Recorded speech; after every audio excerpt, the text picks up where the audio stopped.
यादगार फ़िश तो आपने ज़रूर खाई होगी। आज उससे भी ज़्यादा मज़ेदार और क्रिस्पी फिंगर फ़िश की रेसिपी मैं आपके लिए लेकर आई हूँ, जो खाने में बहुत ज़्यादा टेस्टी लगती है।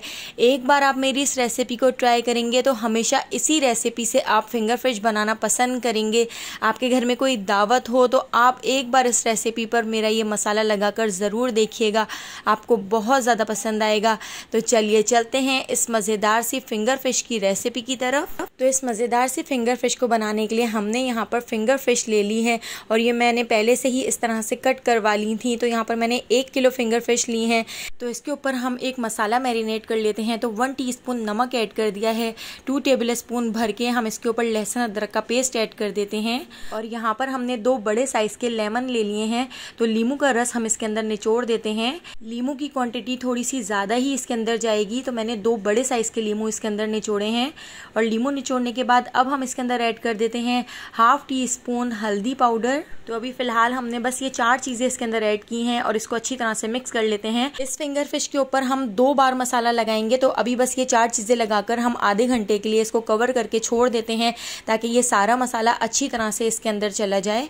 तो अभी आधे घंटे के लिए हम इसको छोड़ देते हैं। पहली मैरिनेशन हमने इसलिए की है ताकि इसके अंदर जितनी भी स्मेल होगी वो ख़त्म हो जाएगी। तो अब दूसरी मैरिनेशन हम इसके ऊपर करेंगे। तो यहाँ पर हमने 2 अंडे ले लिए हैं। तो 2 अंडे तोड़कर हम इसके अंदर ऐड कर देते हैं। अंडों से इसकी जो बाइंडिंग है वो बहुत अच्छी तरह से हो सकेगी।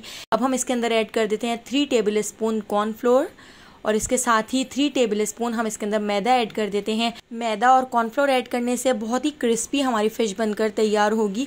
अब हम इसके अंदर ऐड कर देते हैं 2 टेबल स्पून भर के soya sauce. Soya sauce add करने के बाद इसके अंदर हम ऐड कर देते हैं 1/2 टीस्पून लाल पिसी हुई मिर्चें, 1/2 टीस्पून पिसी हुई काली मिर्चें। और यहाँ पर हमने मस्टर्ड सॉस ले ली है। तो एक बार आप इस मस्टर्ड सॉस के साथ ये फ़िश ज़रूर बना के देखिएगा। घर वाले मांग मांग कर खाएंगे और फ़िश ख़त्म हो जाएगी लेकिन दिल नहीं भरेगा। तो 3 टेबल स्पून हमने इसमें मस्टर्ड सॉस ऐड कर दी है। मस्टर्ड सॉस आपको किसी भी मार्ट पर या किसी भी जनरल स्टोर पर बहुत ही आसानी से मिल जाएगी। तो अब हम इसके ऊपर बहुत अच्छी तरह से इस मसाले को दबा दबा के लगा लेते हैं। तो हाथ से इस तरह से दबा दबा के फ़िश के अंदर तक इस मसाले को अच्छी तरह से लगा लेंगे। मैंने ये मसाला 1 दिन पहले लगा कर रख लिया था और दूसरे दिन मैंने इस फिश को फ्राई किया था, तो बहुत ही टेस्टी बनकर तैयार हुई थी। आप 2 घंटे के लिए भी ये मसाला लगाकर रख सकते हैं। अब हम इसकी ऊपर की कोटिंग के लिए एक मिक्सचर तैयार कर लेते हैं। तो 4 डबल रोटी के स्लाइस को मिक्सर ग्राइंडर में डालकर पीस लिया था। तो ब्रेड क्रम्स भी तैयार हो गया था। 1/2 टीस्पून नमक ऐड कर दिया है। 1/2 टीस्पून लाल पिसी हुई मिर्चें ऐड कर दी हैं।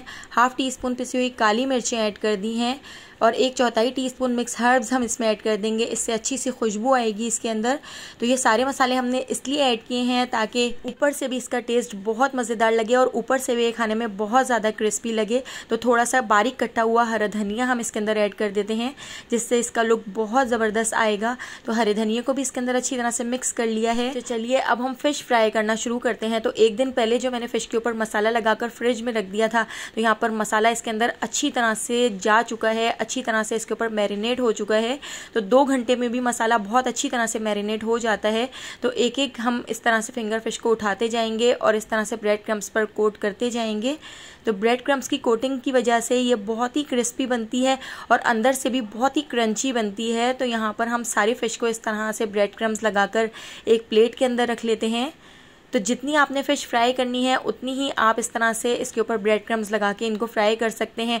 बाकी की फ़िश मैंने एक बॉक्स में कर फ्रीज़र में रख दी थी, तो आप इसको 1 हफ्ते तक भी रख कर खा सकते हैं। ये बिल्कुल भी ख़राब नहीं होगी और ये मसाला और ज़्यादा इसके अंदर जाएगा तो और ज़्यादा मज़ेदार लगेगी। तो यहाँ पर एक कढ़ाई के अंदर ऑयल को गरम कर लिया था। गरम ऑयल के अंदर हम इस फ़िश को डाल देते हैं। तो मीडियम फ्लेम पर हम इस फ़िश को फ्राई करेंगे। बहुत ज़्यादा ना हाई फ्लेम होना चाहिए, ना बहुत ज़्यादा लो फ्लेम होना चाहिए। और एक तरफ से पहले अच्छी तरह से इसको फ्राई कर लेना है, वरना इसकी जो कोटिंग है वो उतर जाएगी। एक तरफ से जब बहुत अच्छी तरह से फ्राई हो जाएगा तो हम इसको पलटकर दूसरी साइड से भी अच्छी तरह से फ्राई कर लेंगे।